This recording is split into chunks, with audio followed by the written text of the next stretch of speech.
Possession crucial from this. How much longer will the referee allow? Dublin lead by a point, and there's the whistle. It's over. It's over. We earned it by winning the last 2 matches on the road, and that's not going to be taken away from us. But what I love in hurling, I love players that will never give in. He hits it. He hits it. It's over the bar. Oh, holy Moses. Hello everyone and welcome along to the RTÉ GAA podcast. We have got 2 provincial finals to look forward to. We've got an All-Ireland football draw to chat about, and we've got a significant hurling game in Munster to chat about, which we'll do with Michael Duignan a little bit later on. But Lee Keegan is with myself and Rory to kick off the football first, and no better place to start than the draw for anybody who did not see this last night. I'll just fly you through the group stages and then we'll get Lee's sense of where everybody's at. So Group 1, you've got the winner of the Ulster football final between Armagh and Donegal, the loser of the Connacht final between Galway and Mayo, Tyrone and Cavan. In Group 2, you've got the winner of Munster between Kerry and Clare, the loser of Leinster between Louth and Meath, Roscommon and Cork. Group 3 is the Leinster winner, Louth or Meath, the Munster loser, Kerry or Clare, Monaghan and Down. And then Group 4 is the Connacht winner between Galway and Mayo, the Ulster loser between Armagh and Donegal, Dublin and Derry. Now, I think we all know which group they wouldn't want to be in. And I think particularly for Connacht football fans this weekend, Lee, they might be feeling a little perturbed about where they might end up this weekend. It wouldn't be typical for Mayo, as usual. Yeah, fair. That's a heavy group. You have a lot of big hitters there. I think it's important to state, though, like it's a brilliant group, but for the weekend that's in it, I think, given the rivalry, which we'll discuss shortly, but I don't foresee those guys worrying about the group stage. I really don't. I think the rivalry will take a life of its own. Those teams will really want to go about their business on Sunday.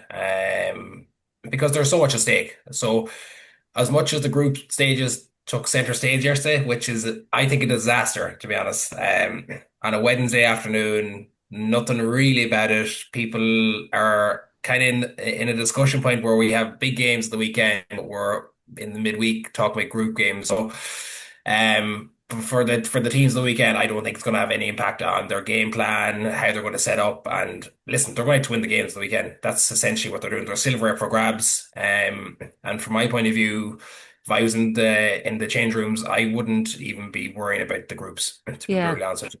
They're great. They're brilliant though. They are really, really good groups. We're going to have some brilliant games, don't get me wrong, but from a player perspective this weekend, it's the least their worries, I have to be honest. Yeah, I think that's interesting, Rory, what Lee says, because I do wonder, I understand from a GAA perspective, they obviously have to get, the wheels in motion to start getting these fixtures aligned and to try to get it out there. So they do need as much time as possible.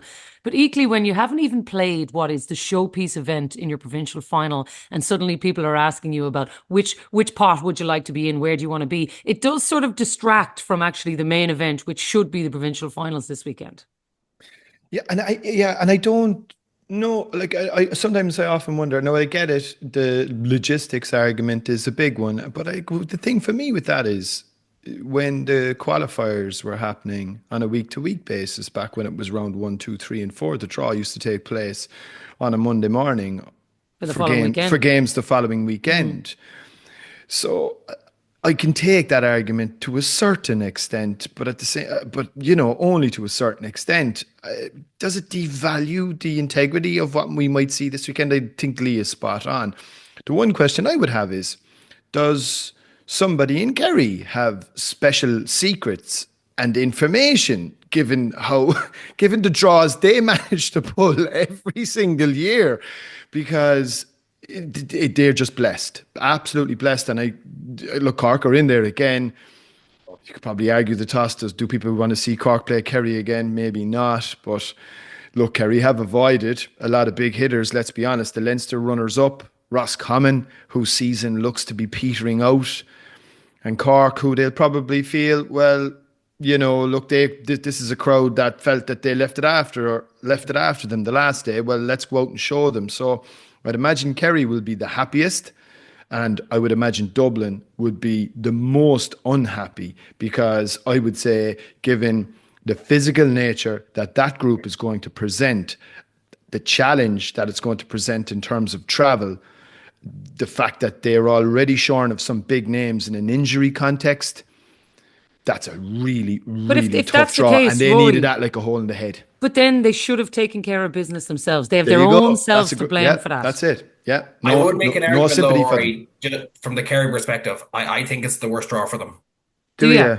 I really do. Okay. I think so. And I'll tell you why. Because if you looked at their form last year, they had a pretty similar type group. Nothing to trouble them. It was Monaghan, Louth, and was it Monaghan, Meath, and was it Roscommon as well? Oh, no, yeah. Sorry, go. My point was, when it got to the business end, then Kerry really struggled because they didn't have a big hitter to take on. Like that Cork game, I think, right, fair enough. They got caught really, really badly because Cork were really aggressive and had a good game plan, and Paddy Clifford and all that kind of stuff. But from my point of view now, Kerry are huge favourites for Sunday, and rightly so. Going into a group stage like that, where it's potentially not going to be competitive enough for them, they come up against another Armagh or Donegal or someone in a quarter-final, semi-final, they could get caught cold again.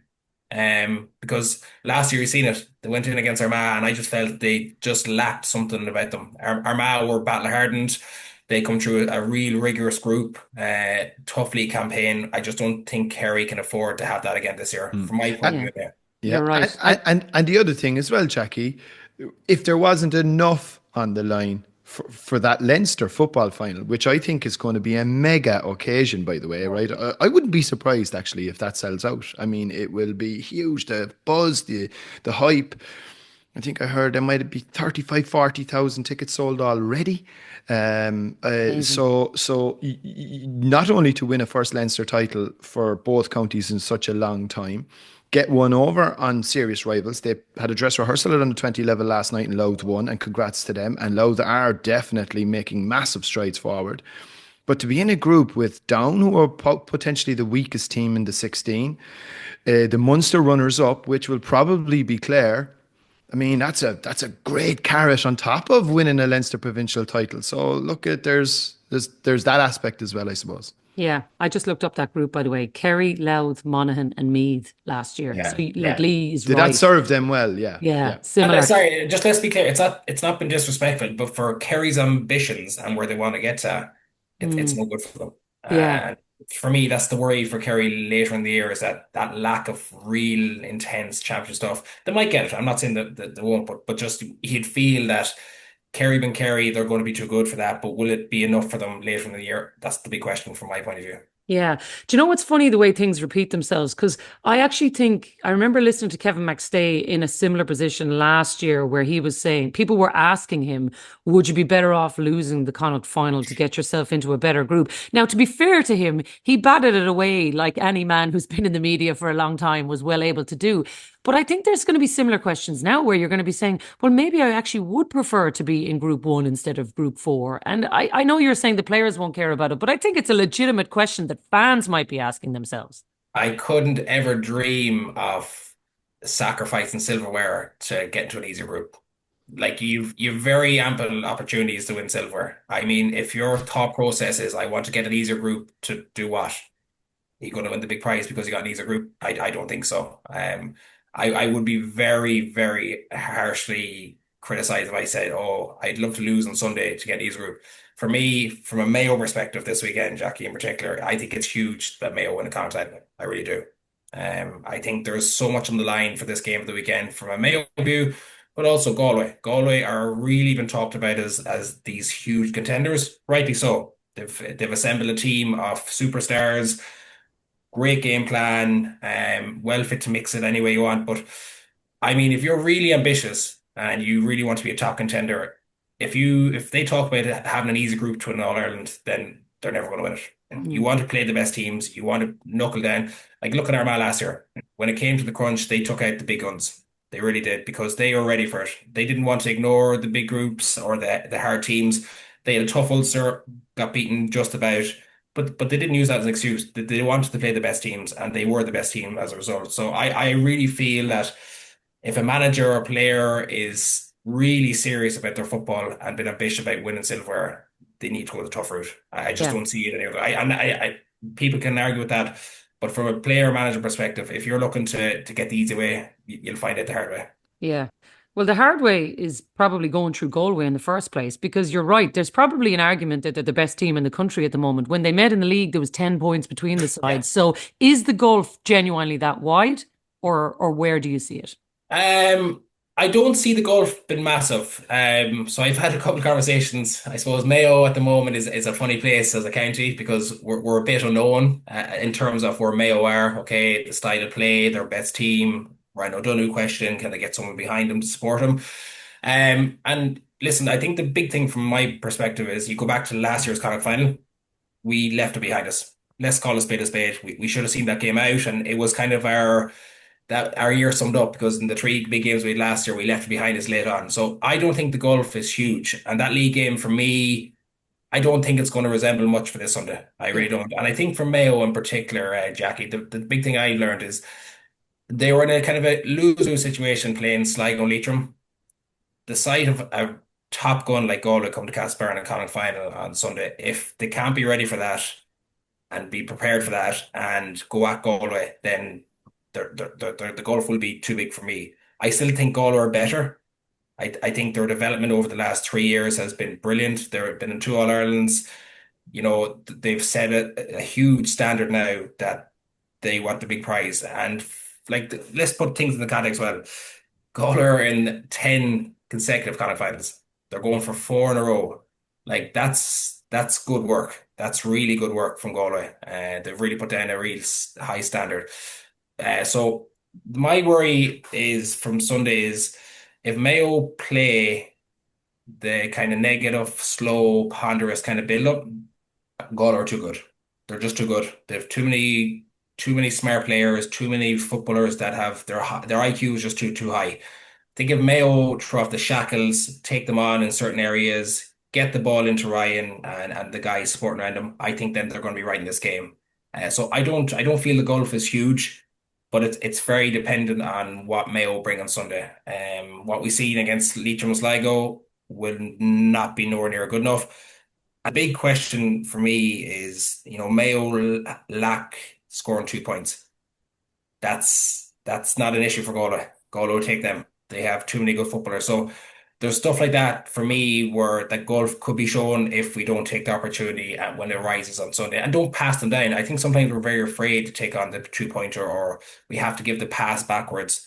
Sunday, you can't afford to do that because Galway will expose that in spades. I think they've shown us, Rory, as well, that model of consistency that League talks about, a 10th Connacht final going for 4 in a row. This is a team that actually knows how to get across the line. Yeah, and they're formidable and they're extremely potent. If you look at their middle eight, I was only looking at it there last night, like Cian Darcy, Killian McDade, Matthew Tierney as a half-forward line. You've John Maher and Paul Conroy midfield, and then Liam Silk, Sean Kelly and Dylan McHugh as a half-back line. Is there a better middle eight anywhere? I don't think. Rory, throw Peter Cook into that mix, who's back. And you're not even mentioning then your inside line with the likes of Comer and Walsh, who didn't even really play the last day. So, this, I think it is a huge opportunity for Galway this year to go really after the big one. This is a major stepping stone and on Sunday, going for 4 in a row, as Lee mentioned. But there is no different to the Cork Kerry fixture that we saw a couple of weeks ago, when two teams that have that sort of traditional rivalry built up.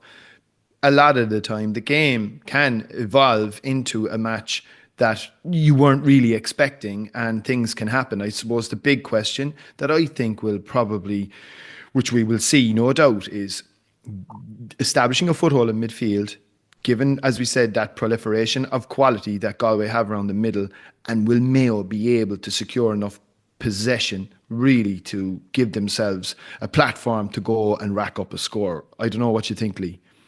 Yeah, I don't think Mayo are going to be naive as our scamming around the middle third. The worry for me is probably our lack of height nearly. You look at Cian Darcy, John Maher, Paul Conroy, Sean Kelly's no small man either. But I don't expect Mayo to be as easy to pluck ball in the sky. I think Roscommon let them run to catch it. There was no contact, and I think Mayo will learn from that. I think you need to make serious contact around that middle third, particularly in there. But Galway have actually a really nice strategy at their kick out as well. It's not just a one-trick pony. So that's where I'd be a little bit worried from the midfield point of view. And one thing as well, Rory, like I love Paul Conroy. I love the way he plays.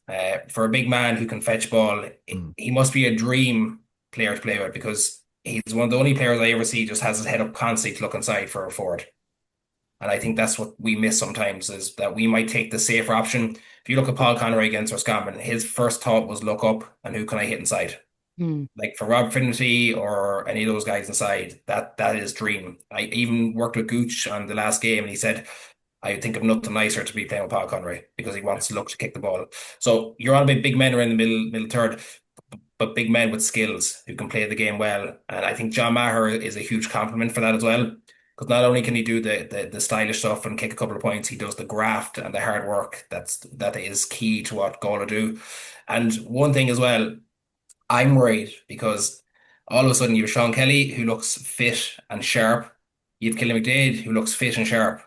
They don't look like they have any injuries curtailing their performance. And that for me is a worry, because when those guys are purring and playing the manner they are, they're hard guys to stop. So their main guys are actually playing really good football at the moment, and that's the worry for me with Mayo. Is enough of our top players playing at that level. We're going to seem to have that at the moment. Yeah. Do you know the other thing I was thinking about? I was reading some mad stats during the week, and I was looking at Mayo's form in Castlebar, and that is a problem as well. Genuinely, like when you look back, they haven't met in a Connacht final in Castlebar since 2014, which is also the last time Mayo beat Galway in the championship in Castlebar. And like, if you're thinking about a team where you want to bring someone to your fortress and you're saying, this is our place, I don't know if there's a safety with Mayo fans going there this weekend that this is a fortress, because Galway have proven that they have absolutely no fear going there. We were never safe playing at home, so we had I used to call it the bouncy castle, not because we didn't know we were going up or down. Yeah, no, it's a good point, Jacqui. He could never say for sure, like, us. It's funny, the old saying, we want to make it a fortress. It's anything but. Yeah, and if I were Galway, I wouldn't be worried about home advantage. I think they probably like playing outside Salt Hill as well, so it's probably But like the thing, we played them in the Connacht final, but for me, we were a gulf ahead of Galway back then. Yeah. I think where Galway are now reminds me of the team when I was playing with Mayo.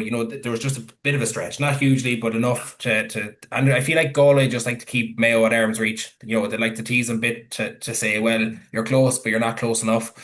And I don't think this weekend home advantage to play any part. I really don't. I think it's very much a case of the teams coming out to play with more risk and more freedom. And at the moment, Galway seem to have, and we're only just, reviewing it from a point of view where they are and what they've done. They seem to be better balanced at the moment in terms of what they're doing. And as I said, when you have key personnel that are playing at such a high level, for me, that gives Galway an edge, irrespective if it's in Salt Hill or Croke Park, anywhere. That's just where they are at the moment, unfortunately, from a Mayo perspective. Yeah, that's fair.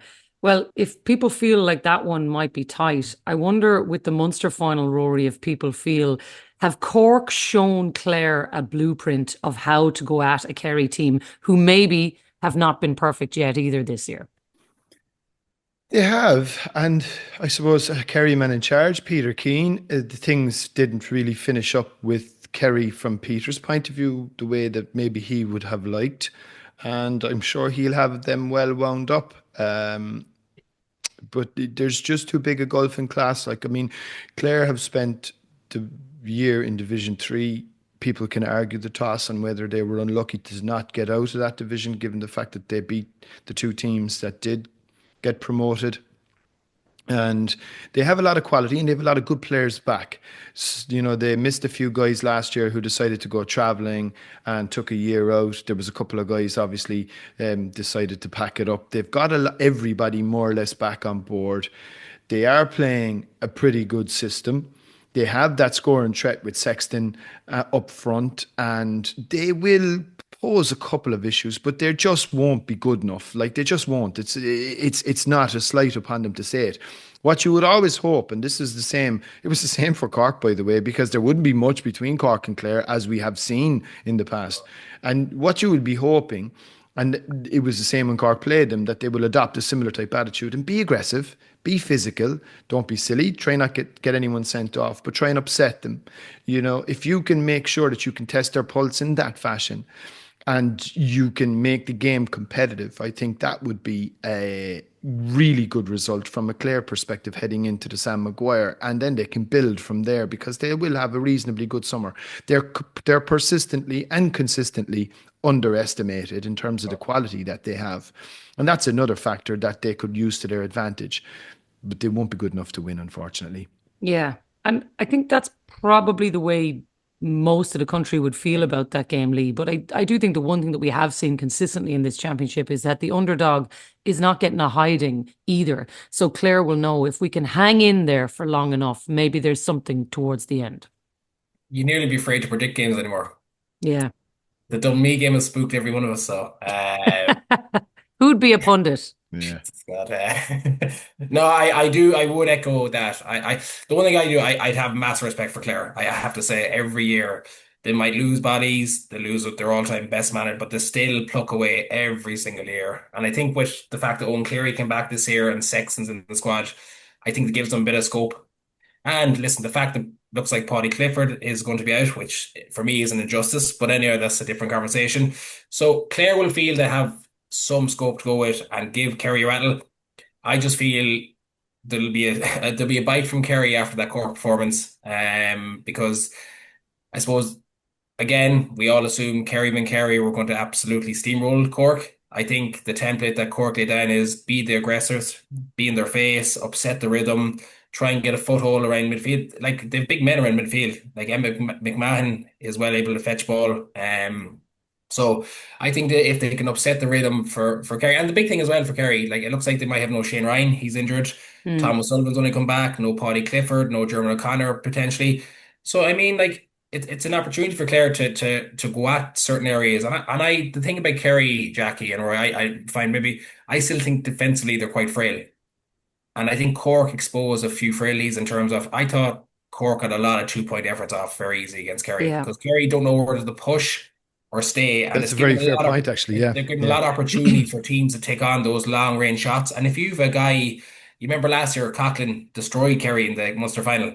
You got a guy in form on Sunday, all of a sudden a couple of 2-pointers, and it puts the spooks into Kerry a bit. So I do feel Kerry will have too much, but from a Clare perspective, I think it's a great opportunity to be the aggressors and go at Kerry in some areas. Yeah. Can I ask you about the 2-pointers, Lee? Because I think that's an interesting one on Kerry. One, I wonder, do they give up too many of them? They give way too much space. But also, they look like they have absolutely no interest in scoring them either. I think someone said that to me here, saying the only one that scored was the David Clifford sensation one against Cork. That was the only one I seen them score. But it's funny, Paul Geaney was asked about it, and he goes, "Well, sure, the singles will do them for now." But you see the difference, okay? When Paddy Clifford went off, they were 7 points down. I think Cork had 2-pointers in the next few seconds. It changed the whole complexity of the game. And it does. And from a Kerry perspective, and it's similar to Mayo, they don't take them on enough. And it's the teams I find that do take them on and hit a few of them, they're inevitably the ones that are going to be close to winning the game majority of the time, because they have such a bearing on the result. They really do. Like a 2-pointer, like you seen last night in the Tyrone 20 game, they hit 4 2-pointers next time. That's the win of the game. Do you know what I mean? So I think it's definitely a huge area for Kerry to get better at. And it's not like they're brilliant footballers. They're great long range shooters. They just don't seem to want to take. I wonder, Lee, though, one of the things that I've noticed, and like it's probably one of the things that makes Kerry football so attractive to watch, they transition the ball really quickly from back to front. And oftentimes it's not like it's this long diag kick pass, and might even be a second one, and all of a sudden they have a really good scoring opportunity from much closer in. Is it just the case that because they kind of sit quite deep when they're in a defensive shape, but once they turn the ball over, it's boom, boom, and next thing a shot. So they're not having to sort of work their way around that arc. They're not having to try and prod and probe.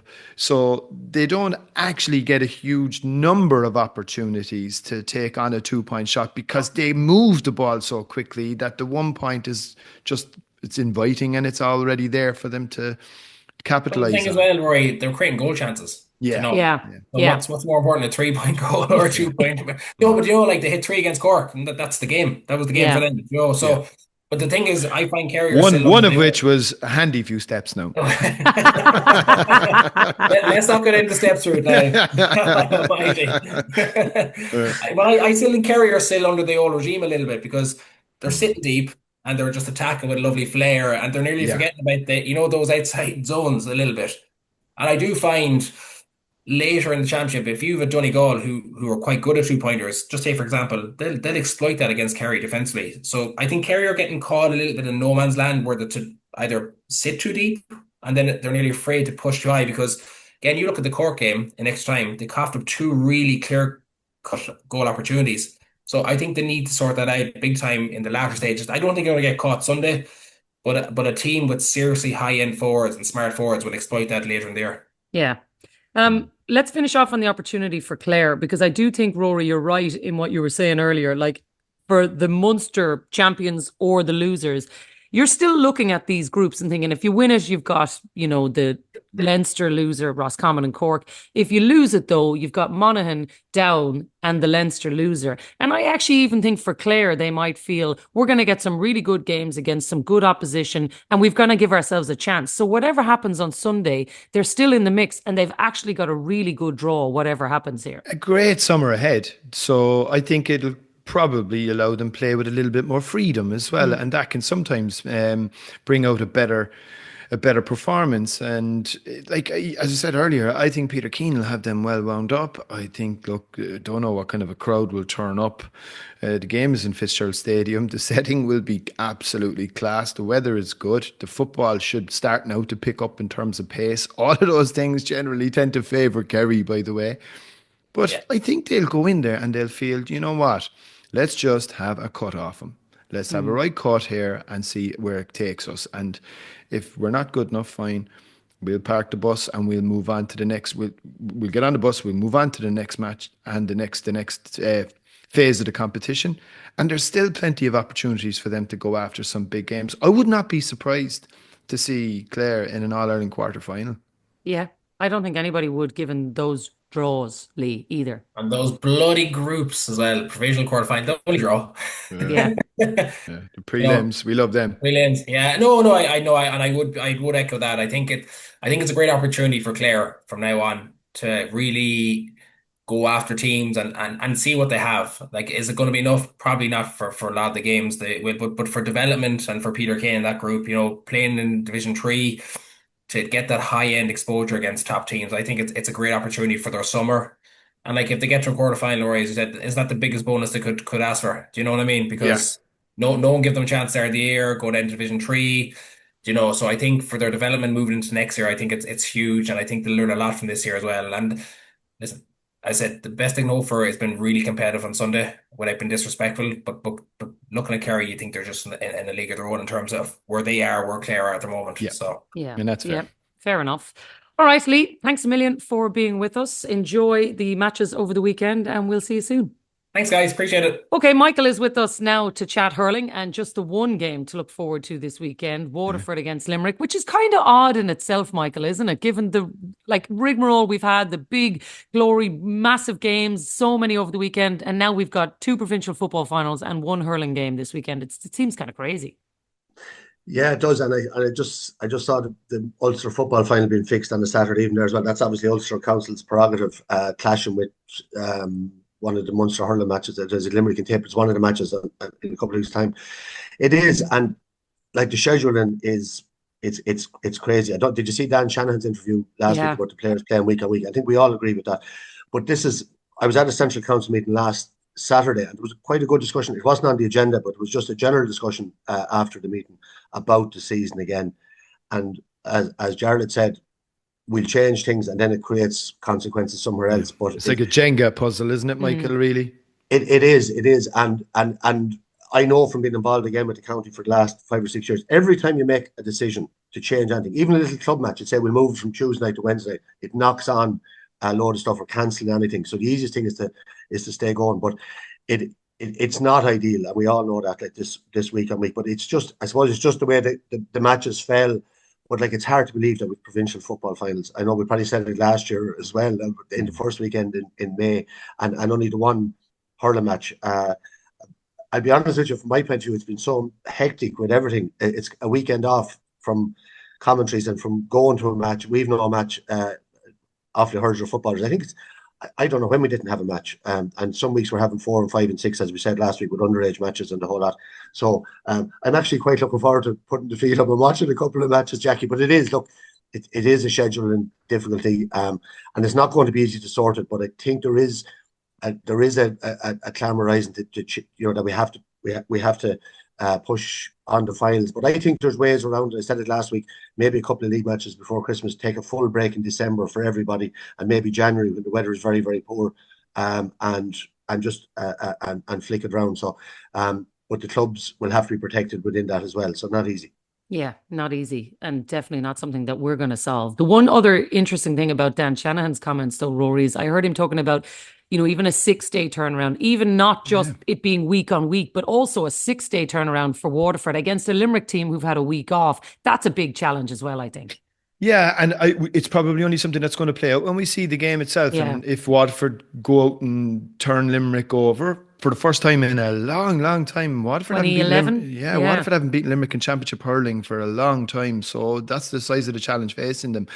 But if they go out and they manage to do it, people will say, oh, they had great momentum behind them after their fantastic performance last weekend. And if they fall flat, it'll be as a result. So you can't win then in that scenario.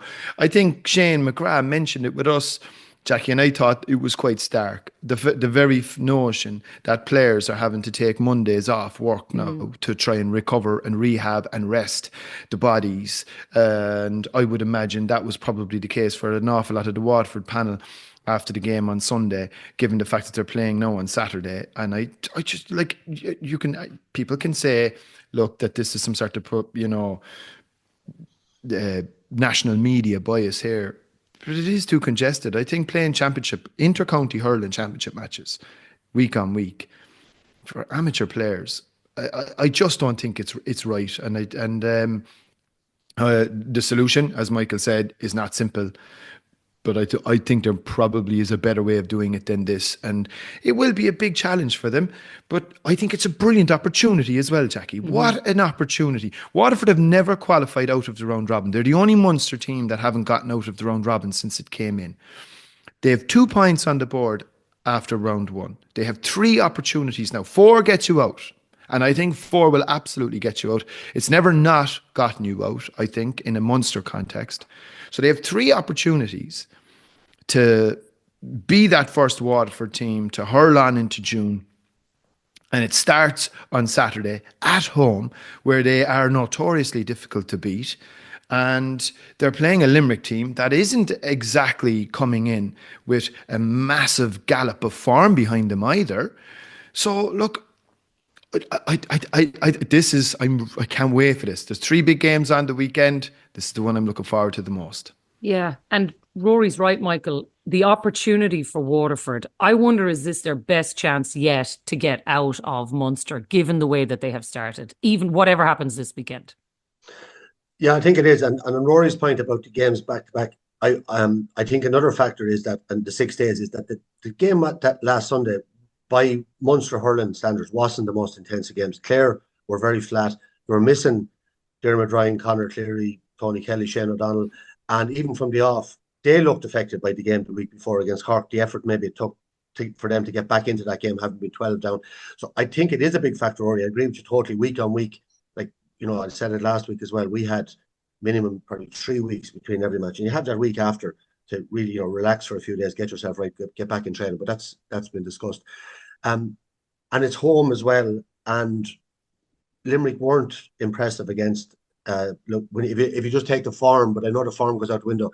I really struggled to get that draw with Tipp. Now, Tipp were excellent on the day, but then Tipp, obviously the man sent off last week, hard to judge them. But you would say that Waterford's form is at least as good as Tipp's. And if you look at their individual players, and I think, to be fair to them, over the last number of years, I fancied them on a couple of occasions over the last few years to get out of Munster and go well. But they lost a lot of players, and Tadhg Burke in particular obviously missed so much. But he's back. Conor Prunty was back last week. Mark Fitzgerald has developed. Probably, it's not that he's under the radar or underrated, but people probably haven't seen an awful lot of him on the big day, on the national stage. Shane McGrath was a big fan on this podcast. He was talking him up as, like, the next big thing. He is. Shane would probably, like myself, watching Fitzgibbon matches, watching his progress. I've seen him in the flesh twice this year. He scored 3 points from wing back against us in the league final. He can play full back. It doesn't matter, but he is a brilliant player. And then it's their movement and pace up the field then after. And Jamie Barron at centre forward, a bit like Darragh Fitzgibbon gone to centre forward. It's easy to say, well, if they drift off, we'll pick them up. But who's going to pick them up? Players like that are pacey, they're tough, they're abrasive, they're able to score, they can hurt you in loads of different ways. And we saw, Fitzgibbon, I think, didn't even really get out of third gear last week against Tipp, but he's such an influence when the game was there with his movement, scoring, laying on scores, then going deep at times to win ball and bring other players into the play, and then leaving that gap up the centre if anybody kind of goes with him. So these guys with their hurling brains are so hard to handle. You have Desi Hutchinson, you have Stephen Bennett, like what a performance he gave last week as well. So they have an awful lot of pluses, and the Aaron Walsh Park and Limerick. I think Limerick is a strange one. I think Limerick are clearly showing the signs of. They're a bit war weary, Michael, I think, aren't they? That's it, Rory. And like that's natural. But I suppose exactly. It's natural, and they've been brilliant. So I suppose you take Shane O'Brien the last day of the new players, Adam English, who played well but missed a few easy enough chances probably he'd be disappointed with. Cathal O'Neill, I think, was a huge loss the last day because of his versatility or whatever. They ended up moving Will O'Donoghue back to centre back. I'm not sure what way that's going to pan out with Declan maybe. Like the legs in the back, they've all kind of Kyle Hayes, all the other lads. Dan Morrissey was missing, so he's a huge loss. So Darragh Donovan didn't start. Is he fully right? Seamus Flanagan wasn't there. So there's a lot of big names that you maybe are adding into the mix for this week and to get the blend right. But it's getting that blend right. I think particularly in their backline. I think if Dan Morrissey comes back in at 3, fine. Barry Nash will be fine at 4. Barry Murphy's been tried at quarterback, didn't go that well against Tipp. Do you go back with Sean Finn or Mike Casey there? Look, they're two great players, but mileage and injuries. Dermot Burns showing signs as well of the years. Will O'Donoghue showing signs. Brilliant. These are generational, brilliant players. I'm not saying Declan Hannon, one of the great All-Ireland winning captains, but these lads have all come together. Tom Morrissey, they're all, Garrod Hegarty to maybe a lesser extent, Cian Lynch. They're all of a sudden up 30 plus, like at the one time. And that is the challenge that John Kiley had over the last number of years, like Brian Cody had, like every manager, like Jim Gavin would have had, I suppose, and Desi coming in, is the loyalty. Liam Sheedy has been talked about with Tipp, loyalty with these lads that have been there and so good, and then bringing in new players. And it really, in Limerick, the new players are only beginning to come now, and it does take time. And if they're better than the lads that are there, to be in before them. But all of a sudden, you can maybe lose a little, half a generation of 3 or 4 years, and then it gets hard to fill that gap. And I think that's what's happening. But having said that, that's still a power. I'm after mentioning probably 15 or 16 Limerick players that are off the charts on their day that could blow anyone away. Yeah, but that's the big question though, Michael, on their day. And I think given the evidence of this year, which is all we can judge them on right now, I still think there's a lot of question marks about Limerick. And maybe they come out and blow Waterford away this weekend and they answer it for everybody and we say, okay, brilliant, they're back. But maybe they're just not there right now. And I think that's the biggest challenge for John Kiley is how do you get that balance right? Because, I mean, he's seeing them in training every week. He knows what he has to deal with. But the evidence that we've seen so far does not suggest that they have been the team that we have been watching over the last number of years. No, and they're not. And I think if you take Kyle Hayes, I think he's won 5 All-Stars in a row now. I think he's still young. Centre forward and 4 wing back in a row. He is probably needed centre back, right? Yeah. In the All-Ireland final last year, Cork obviously brought him out to the wing and left him and isolated him. When he went back in centre back, in the semi-final, Limerick came back into the game big time. So he played centre forward last time, played very well. Like the amount of turnovers he won, the amount of ruck balls that he won, and without him up there, Limerick were in big trouble. on the other side of the coin, Will O'Donoghue, he had some experience at centre back, but he's not as comfortable there. I think they need Kyle Hayes at centre back. Maybe Carl O'Neill coming back then might allow them to reshuffle and get him in maybe around there. But there's arguments for him at wing back as well. And I think this is the crux of it, Jacqui, that Declan Hannon just doesn't have the legs. But look at the career. Look how influential he has been.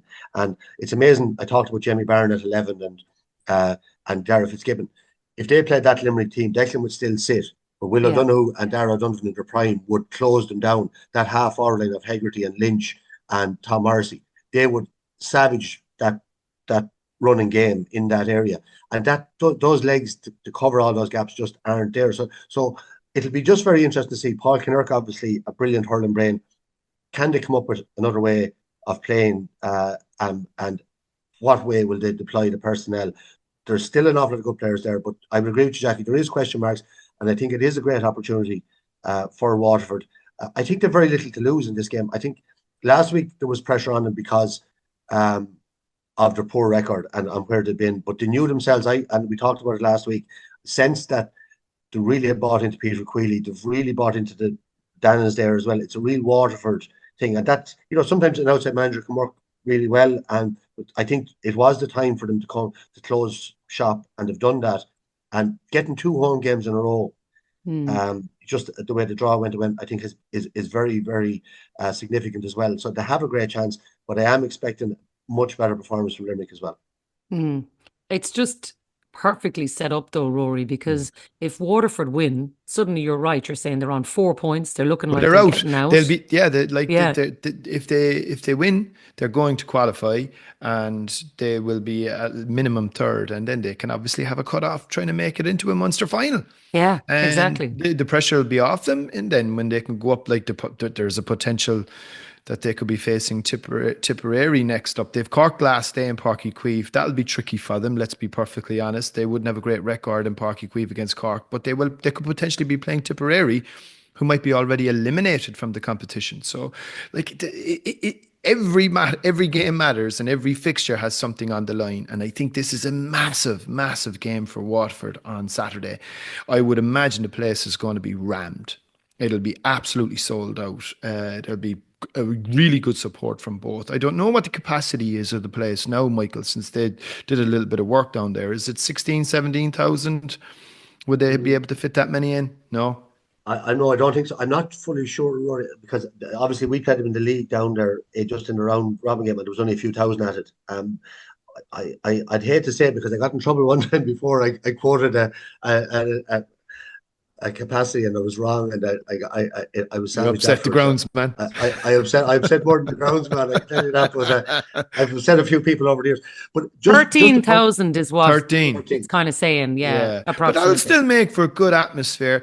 And we know that they have a great understanding. We saw it actually. There was never so clearer an image of how clever they can be with Bennett's goal.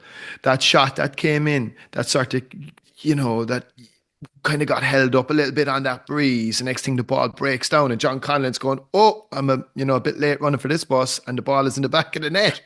So it was they have a very good, because they probably trained there, they just know how this pitch operates. I heard someone mention that it plays quite wide, but it's quite short.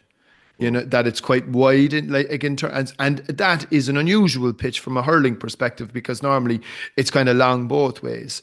But that'll play to their advantage. It'll probably be a little bit more close quarters stuff. That generally favours Limerick. But look, Waterford, Michael mentioned there, I think I see a massive unity of spirit within them.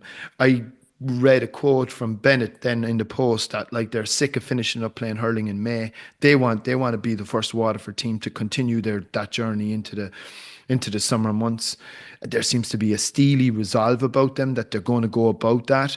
And this is a massive, massive opportunity on Saturday.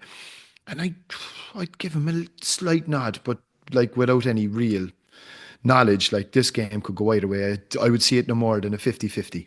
Yeah. And the factors, lads, we've talked about it, but we're talking about a lot of injured players there, and and obviously refereeing has become a hot point. You know, I was doing I've seen some of the circulars. They're talking about the head high challenges, talking about steps, talking about throwing the ball.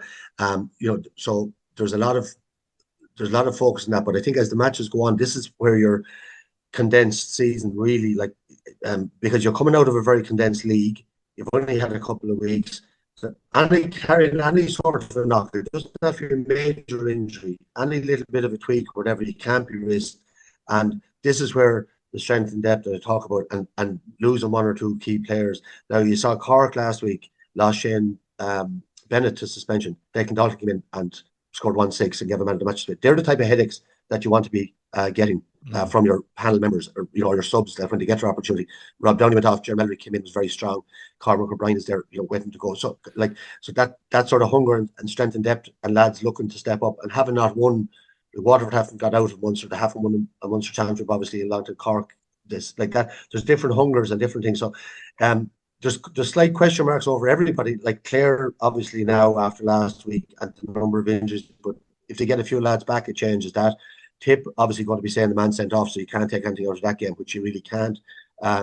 So, it's just a massive chance for Waterford and for Limerick, because if Limerick win and get to 3 points, like the way the thing is gone now, exactly, down there, and they're going to know that as well. With big matches coming, like they still have Cork to come, still have Clare to come, and like Limerick and Clare and Limerick and Cork for the last number of years have been the standout matches. Munster with maybe a puck of the ball, I think, between them in every single game, draws and a puck of the ball. So they're coming. So Limerick will really be targeting this, and after that break as well. And we'll see when their team comes out. Dan Morrissey may be back at 3, maybe Hayes at 6. All of a sudden, wow, break that down. And it does change the complexion of it. But Waterford at home closes that. If it was in the Gaelic ground, I'd fancy Limerick maybe by 5 or 6 points. But I think there won't be a lot in it now. There won't be a lot in it, no. And I also like the other thing from a Limerick perspective is certainly with the Limerick team, like they have been.